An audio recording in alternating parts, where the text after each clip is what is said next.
this video, we are going to discuss the cerebral hemisphere lobes and the superolateral as well as the medial and inferior surface of your cerebral hemisphere. So to give you a rough idea, I have this because I did not have the brain model, I have this structure. So whenever we are going to look superior on this structure and on the lateral sides, we will get the superolateral surface of your cerebrum.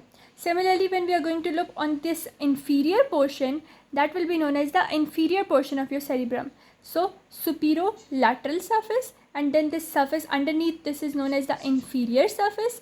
Then if we are going to cut it like this and we are going to cut it open and see the surfaces, these will be the medial surfaces. So that is how we are going to study the brain now.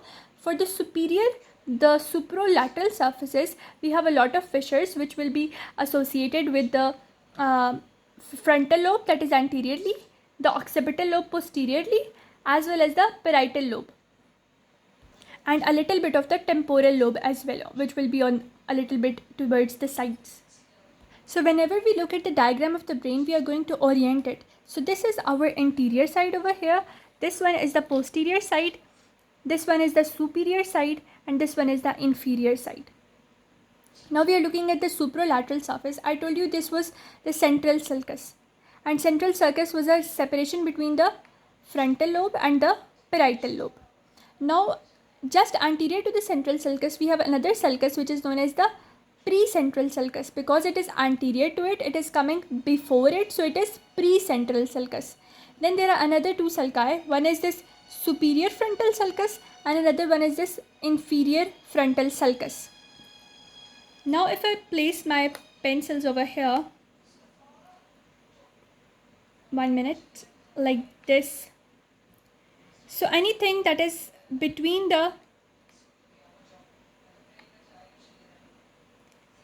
this was a superior frontal sulcus, this was a inferior frontal sulcus. So above the superior frontal sulcus, we will have the superior frontal gyrus. Between the superior and inferior one, we will have the middle frontal gyrus. And inferior to the inferior frontal sulcus, we will have the inferior frontal gyrus.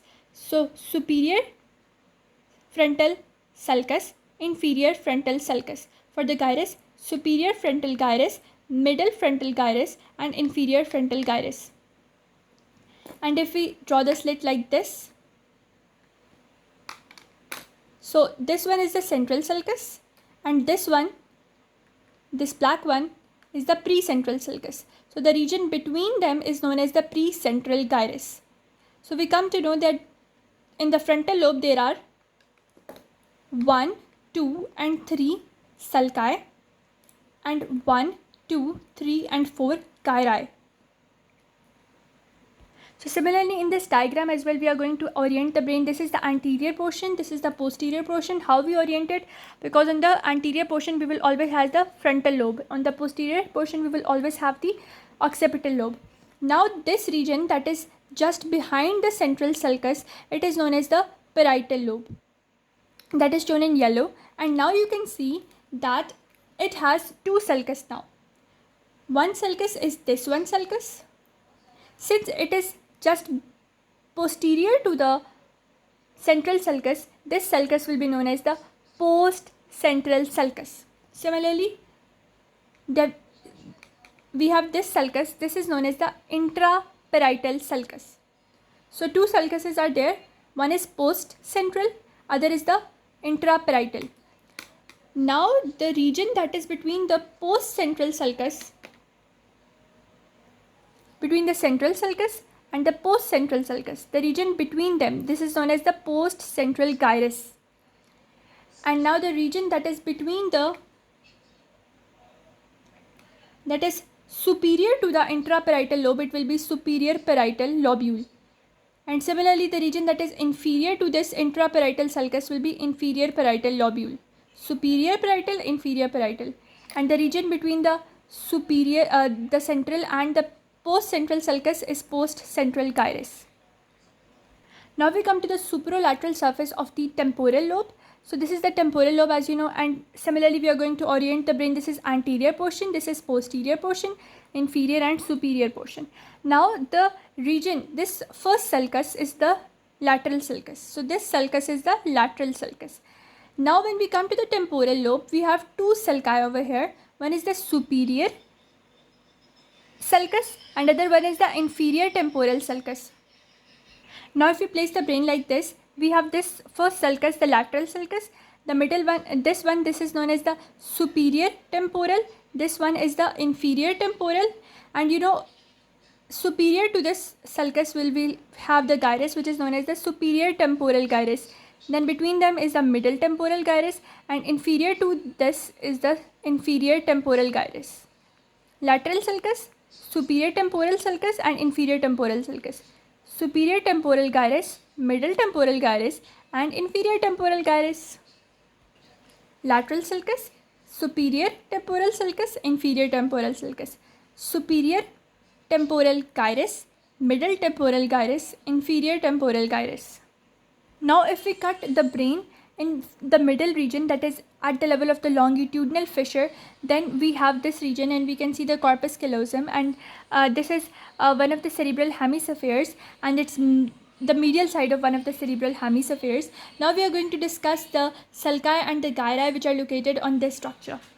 So now this is the medial side of our brain, and if we orient it, this is the anterior portion, the posterior portion, the inferior portion, the superior portion.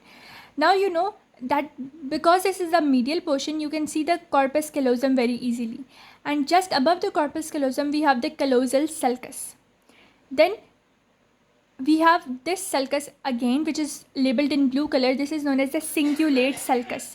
So the region between the callosal sulcus and the cingulate sulcus, it is known as the cingulate gyrus.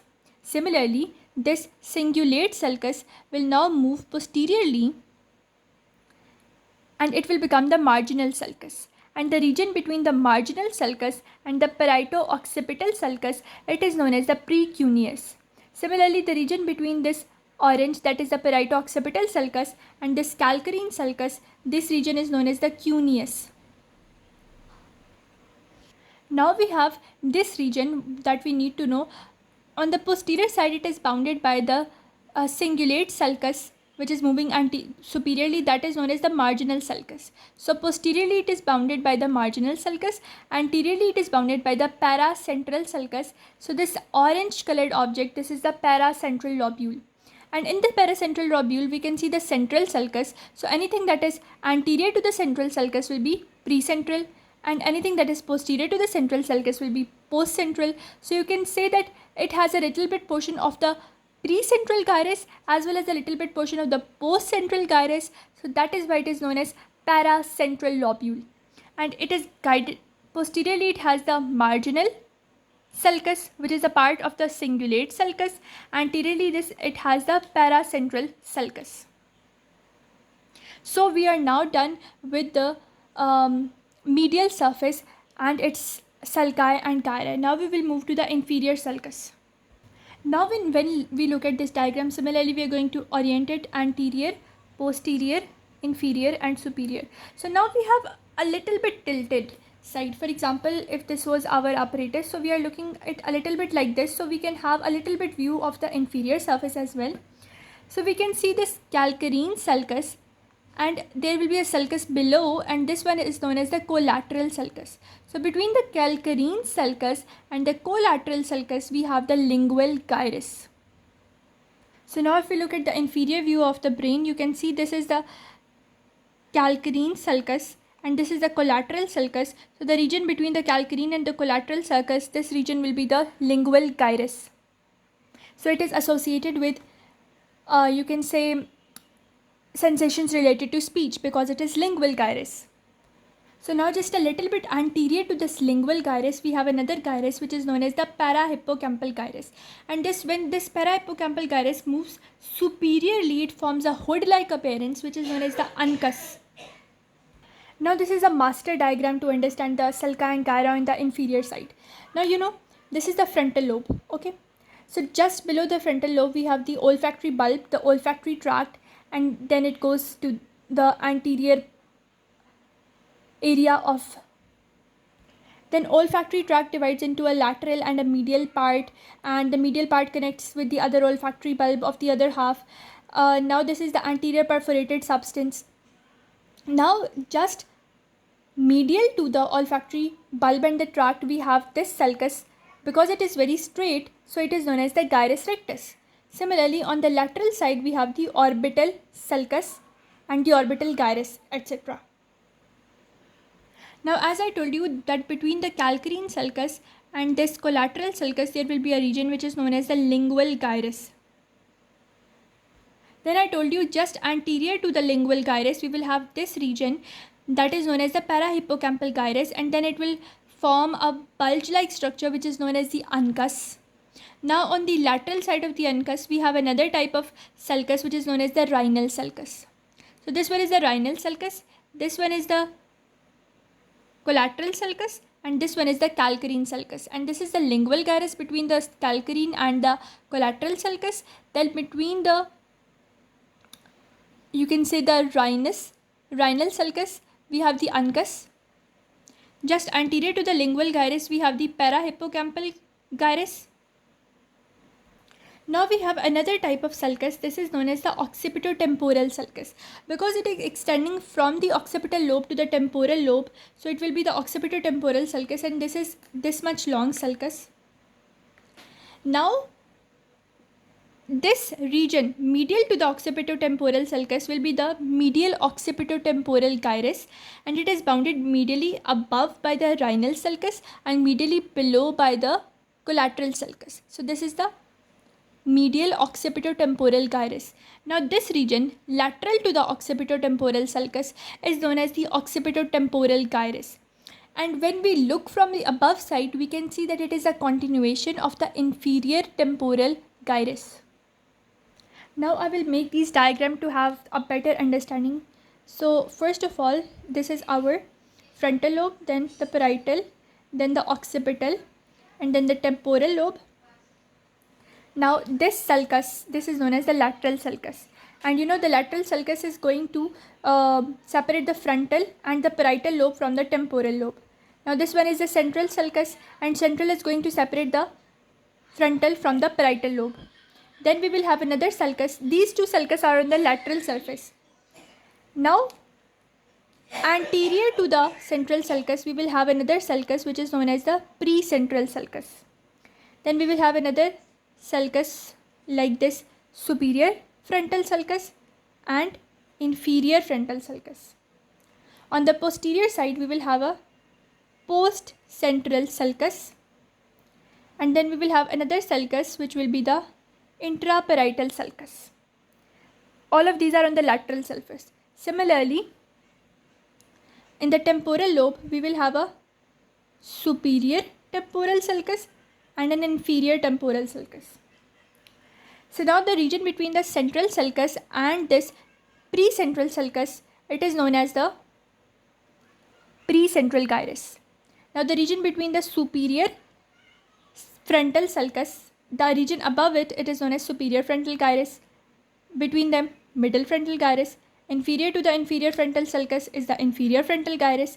Then the region between the central and the post-central sulcus is post-central gyrus. The region above the intraparietal sulcus is the superior parietal lobule. The region below is the inferior parietal lobule. Similarly, this region between the lateral sulcus and the superior temporal sulcus is the superior temporal gyrus. This is the middle temporal gyrus. This is the inferior temporal gyrus. This was the supralateral surface. We will draw the brain again, the temporal lobe as well. Now we are going to have this corpus callosum. So it means now we are looking at the medial surface. Now the region that is between this, a little bit of the central sulcus is over there, the lateral sulcus is over there. So now the region that is between the parietal and the occipital sulcus, occipital lobe, this is known as the parieto-occipital sulcus. And the region that will be between the occipital lobe and the temporal lobe, this will be known as the calcarine sulcus.